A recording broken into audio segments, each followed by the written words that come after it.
গরিবের ফোন মারে ভাই, বড় লোকরা গরিবের মদ মারে। করছো কি ব্যবহার করছো? তোমার কিরাম পছন্দ? মেয়ের বাড়ি কত খেয়েছিস? না না, কত খেয়েছিস?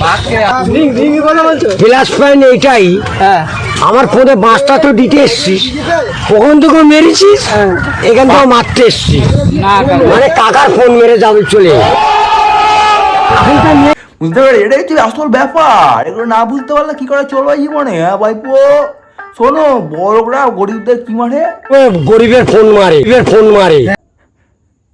কি ভালো, আমরা ছোটবেলায় ঘুরতাম, প্রেম করতাম, ওই এই লিচু খাবি, বাগানে নিয়ে চলে যেতাম, খেলাধুলা করতাম, লিচু গাছের দিয়ে তোলায় নিয়ে চলে যেতাম।